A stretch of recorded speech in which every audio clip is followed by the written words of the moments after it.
Haleluya, haleluya, haleluya. Yesus itu baik. Amin. Puji Tuhan. Haleluya.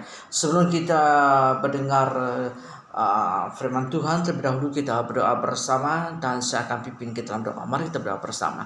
Tuhan Yesus, kami bersyukur atas kebaikan Kau, di atas kasih setiamu Bapa yang selalu ada bersama kami, yang selalu menyertai kami Bapa. Terpujilah nama Engkau ya Tuhan, karena Engkau tidak pernah meninggalkan kami Bapa. Engkau tidak pernah membiarkan kami sendirian ya Bapa. Terima kasih Tuhan, terima kasih Yesus Tuhan. Sementara kami akan belajar pada firman Tuhan, Engkau yang memberkati kami Bapa dengan firman Bapa, karena kami percaya Bapa, firman Bapa pasti membawa kabar baik, pasti membawa kabar sukacita, pasti membawa kabar kesembuhan, mujizat yang luar biasa ya Bapa. Terima kasih Yesus, terima kasih Bapa. Haleluya. Di dalam nama Tuhan Yesus Kristus kami telah berdoa dan puja syukur. Amin. Haleluya. Tanpa membuang masa, saya akan membawa kita untuk belajar bersama firman Tuhan yang pastinya memberikan kita sukacita, yang pastinya memberikan kita damai sejahtera, kekuatan yang baru. Amin. Bahkan berkat yang berkelimpahan, mujizat yang luar biasa ketika kita percaya dengan janji Tuhan yang telah difirmankannya. Haleluya. Tema yang akan saya sampaikan, melangkah terus, mundur, atau berhenti. Saya ulangi sekali lagi temanya. Melangkah terus, mundur, atau berhenti. Melangkah terus, mundur, atau berhenti. Mari kita lihat bersama dalam Daniel pasal 6 ayat ke-12. Daniel pasal 6 ayat yang ke-12. Daniel pasal 6 ayat yang ke-12. Yang sudah dapat dan sudah ketemu, katakan haleluya, puji Tuhan. Sudah dapat, sudah jumpa, sudah ketemu, katakan haleluya, puji Tuhan. Oke. Daniel 6 ayat 12. Lalu orang-orang itu bergegas-gegas masuk dan mendapati Daniel sedang berdoa dan bermohon kepada Allahnya. Saya ulangi sekali lagi. Lalu orang-orang itu bergegas-gegas masuk dan mendapati Daniel sedang berdoa dan bermohon kepada Allahnya. Ketika kita menghadapi masalah, ketika kita menghadapi persoalan, tekanan yang berat, apapun situasinya yang sedang kita hadapi, apakah kita mau melangkah terus, apakah kita mau mundur, ataupun kita berhenti.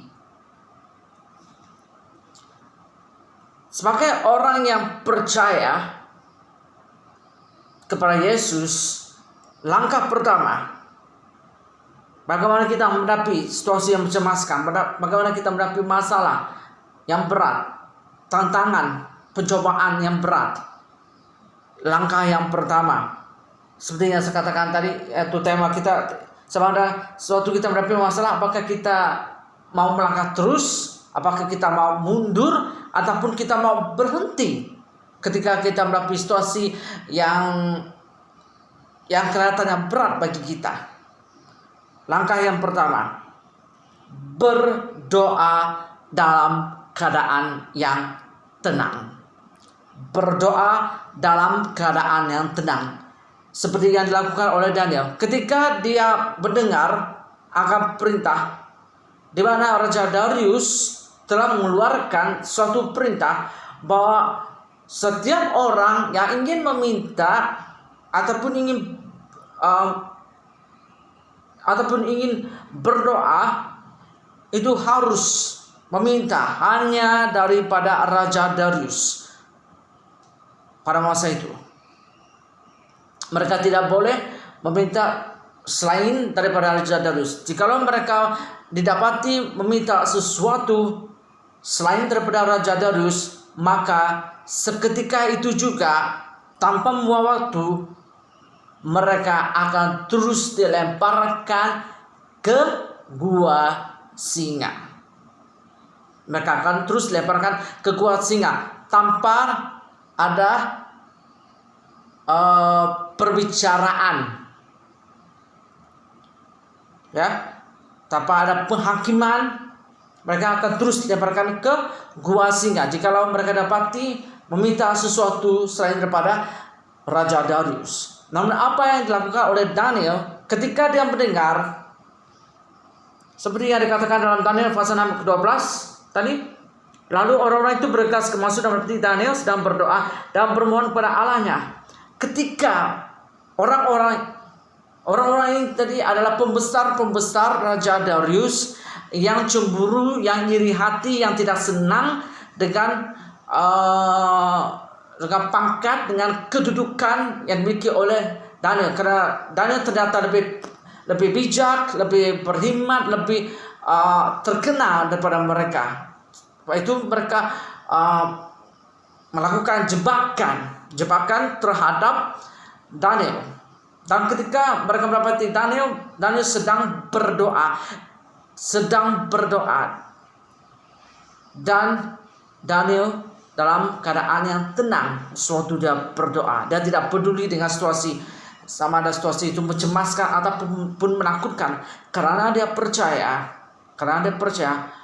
bahwa Tuhan yang dia sembah sanggup melepaskan dia, sanggup menolong dia tepat pada waktunya. Itu yang pertama.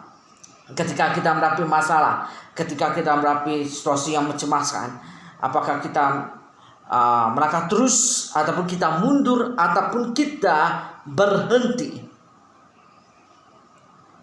Oke, itu yang pertama.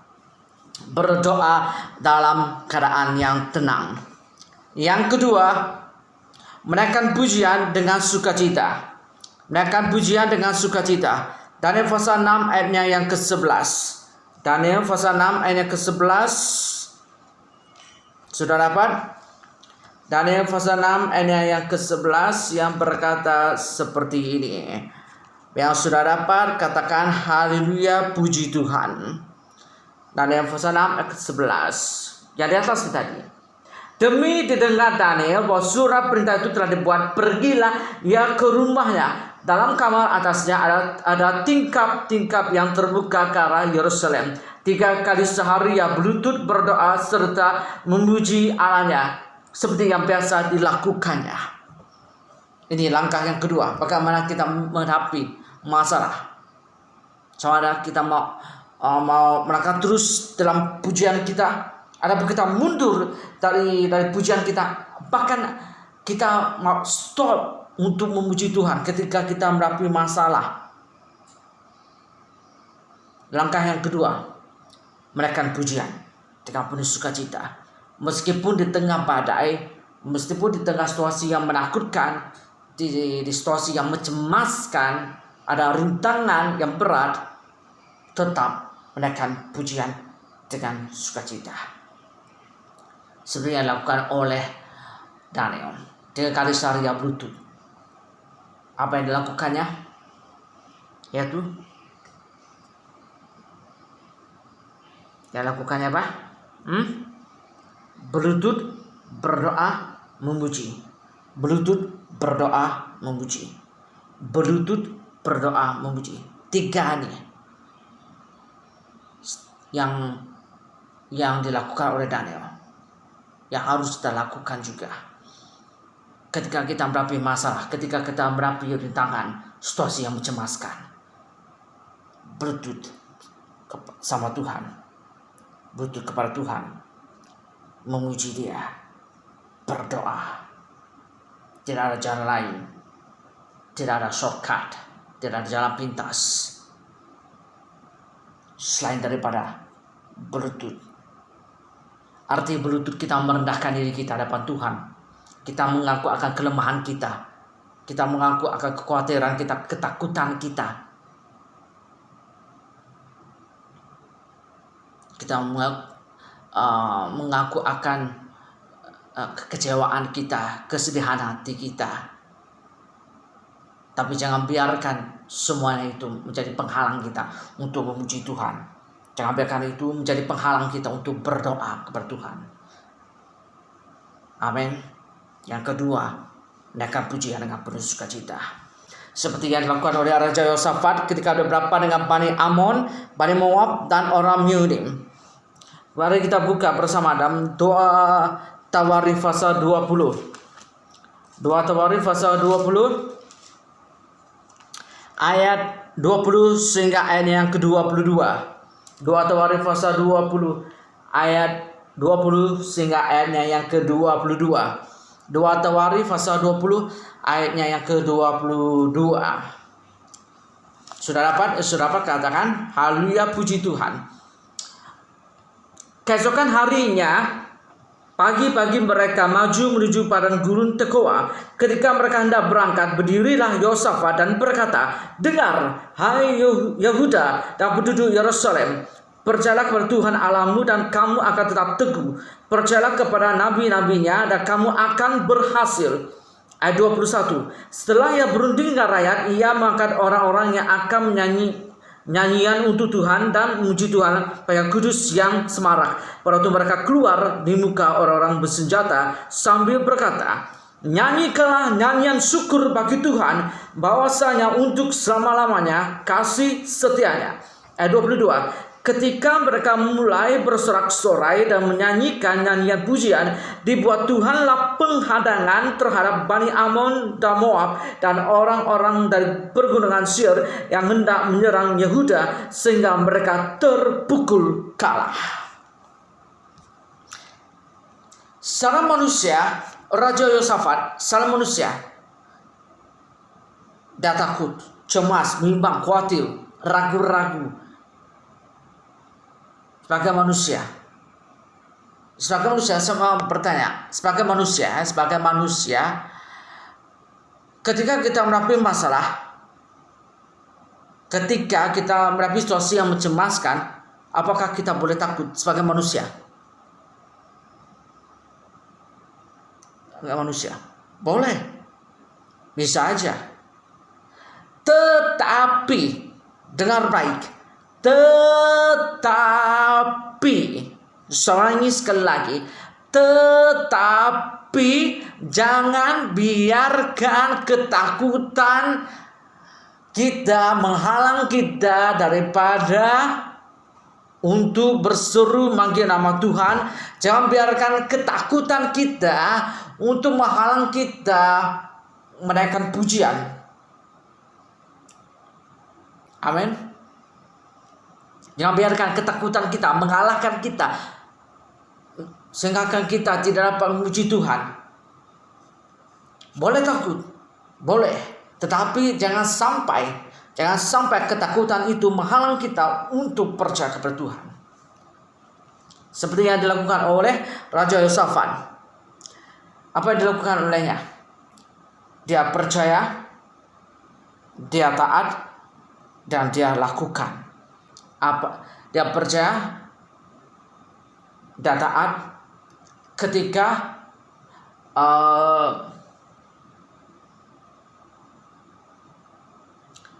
dia mendengar perintah daripada Tuhan yang disampaikan oleh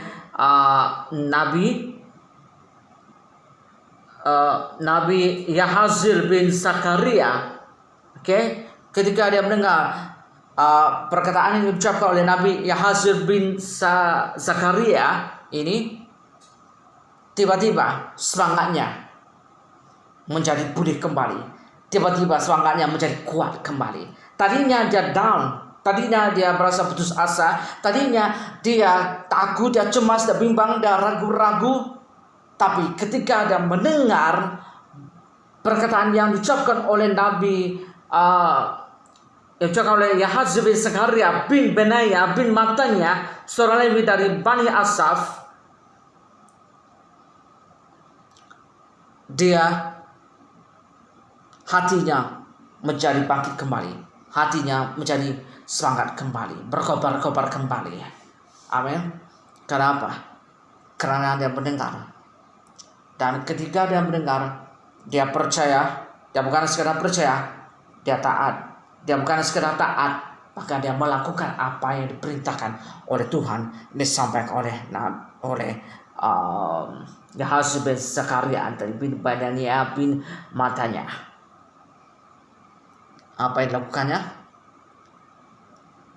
sesuatu yang tidak masuk akal. Kadang-kadang cara Tuhan untuk menyelesaikan masalah, kadang-kadang kalau kita pikirkan secara manusia dengan menggunakan akal manusia kita ini, semuanya tidak masuk akal. Tapi itulah cara Tuhan. Apa yang tidak pernah dipikirkan oleh kita, itulah yang dilakukan oleh Tuhan. Dan Tuhan adalah pakar mengatur strategi. Dan Tuhan adalah pakar menyelesaikan masalah. Seberapapun masalahmu, Tuhan adalah pakar menyelesaikannya. Bilang, Tuhan adalah pakar menyelesaikan masalah. Katakan dengan beriman, Tuhan adalah pakar menyelesaikan masalah. Amin. Haleluya. Apa yang dilakukan oleh Raja Yosafat? Pertama, dia menempatkan barisan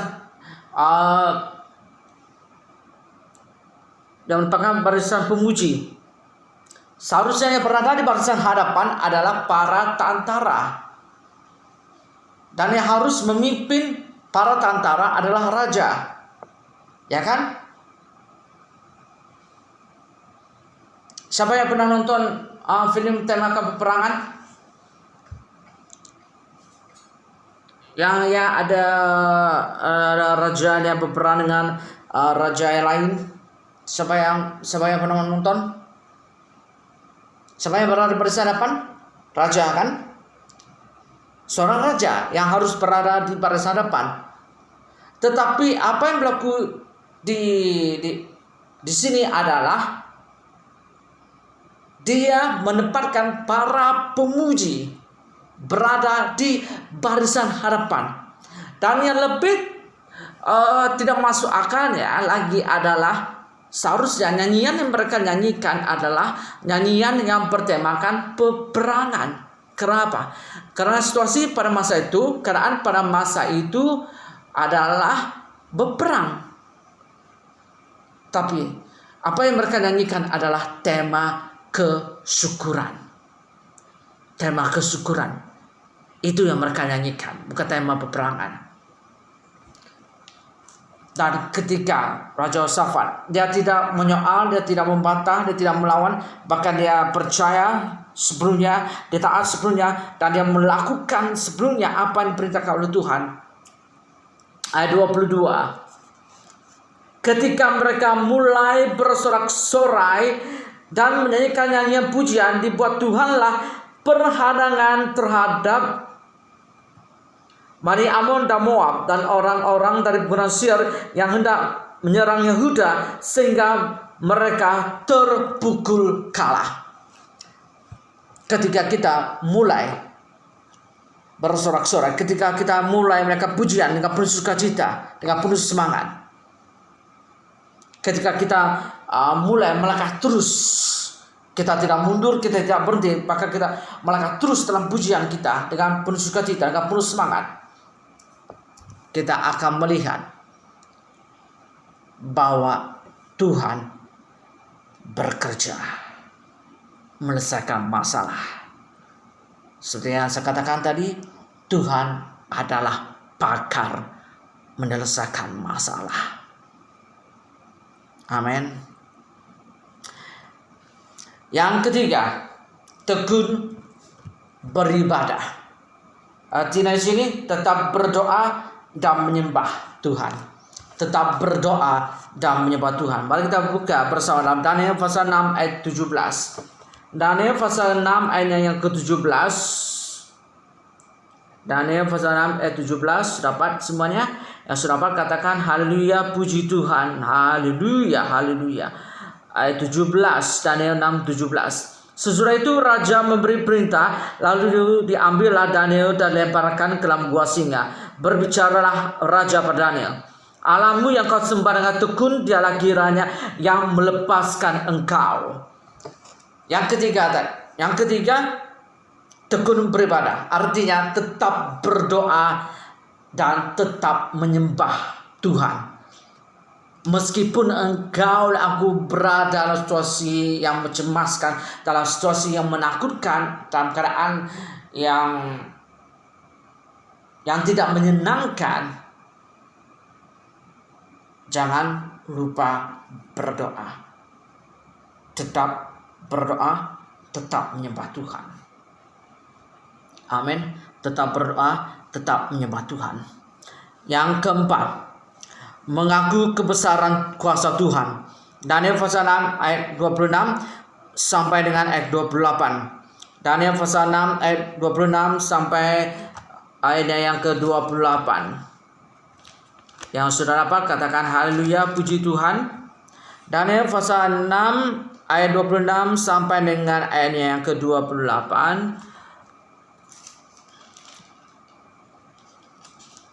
Daniel 6 26 sampai 28, yaitu mengaku kebesaran kuasa Tuhan.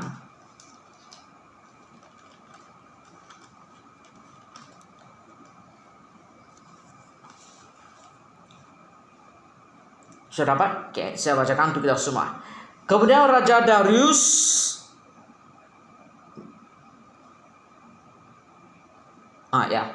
Kemudian Raja Darius mengirim surat pada orang-orang dari segala bangsa, suku bangsa dan bahasa yang mendiami seluruh bumi. Bunyinya, bertambah-tambahlah kiranya kesejahteraanmu. Ayat 27. Bersama ini kuberikan perintah bahwa di seluruh kerajaan yang kukuasai orang harus takut dan gentar beralahnya Daniel, sebab dialah Allah yang hidup yang kekal untuk selama-lamanya. Pemerintahannya tidak akan binasa dan kekuasaannya tidak akan berakhir. Ayat 28. Dia melepaskan dan menolong dan mengadakan tanda dan mujizat di langit dan di bumi. Dia yang telah melepaskan Daniel dari sekaman singa-singa. Ketika kita mau melangkah terus, ketika kita mau mengaku besaran kuasa Tuhan, di saat kita melangkah terus, Tuhan akan mengadakan mujizat. Tuhan akan melepaskan kita dari setiap masalah yang kita hadapi, dari setiap persoalan yang kita hadapi, yang kita alami. Ketika kita mengaku kebesaran kuasa Tuhan, di saat kita mau melangkah terus.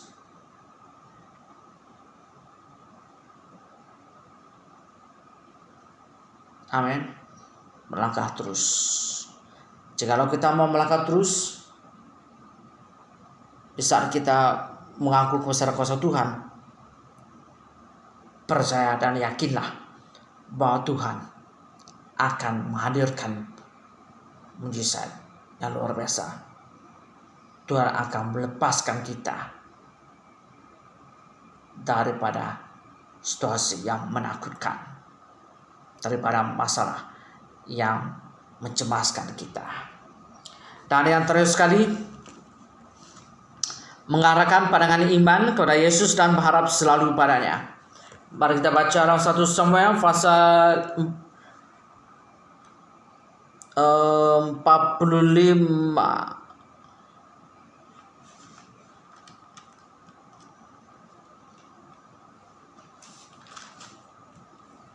Sejak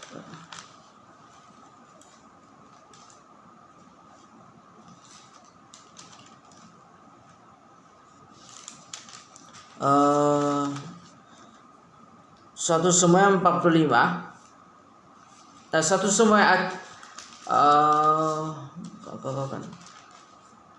sorry 1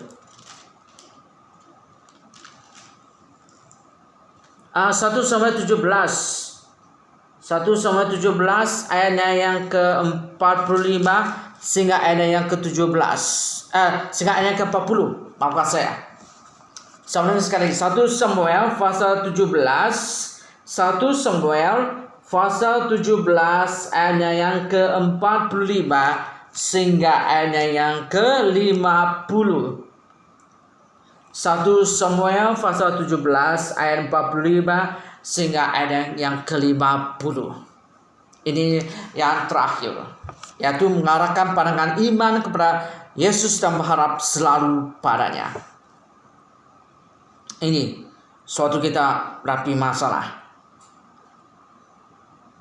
Di saat kita melangkah terus, kita harus juga mengarahkan pandangan iman kita pada Yesus dan berharap selalu padanya. Oke. Tetapi Daud berkata pada orang Filistin itu, engkau mendatangi aku dengan pedang dan tombak dan lembing, tetapi aku mendatangi engkau dengan nama Tuhan semesta alam, Allah segala barisan Israel yang kau tantang itu.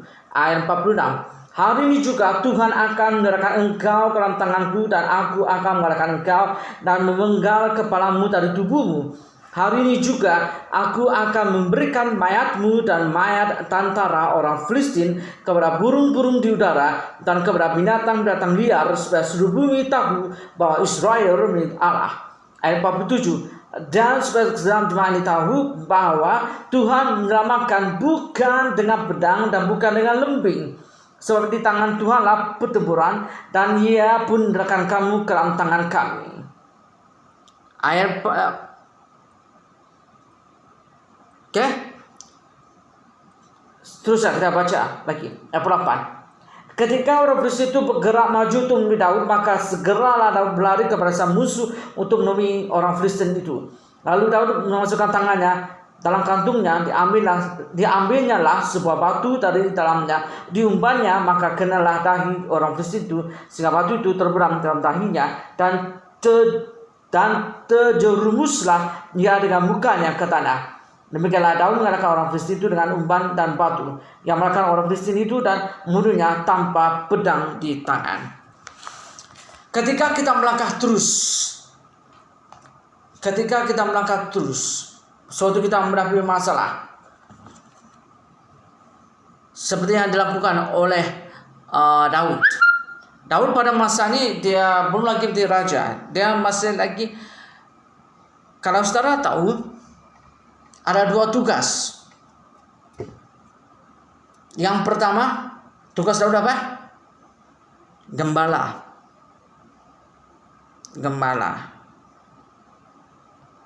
Yang kawanan kambing dombanya cuma 2-3 ekor saja.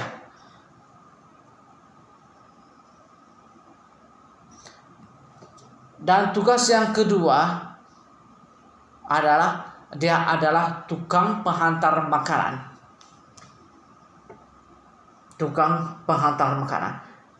Namun dia tidak pernah bersyukur, dia tidak pernah mengeluh. Apapun tugas diberikan olehnya, dia siap melakukannya. Karena dia tahu Tuhan berserta dengan dia. Dan ketika dia mendengar bahwa ada seorang Filistin yang badannya tinggi, badannya besar, badannya kekar, dia tidak takut, tapi dia fokus pada Tuhan. Dia mengarahkan pandangan imannya sepenuhnya kepada Tuhan, dan dia berharap selalu kepada Tuhan. Ketika dia mengarahkan pandangan imannya kepada Tuhan, ketika dia berharap selalu kepada Tuhan,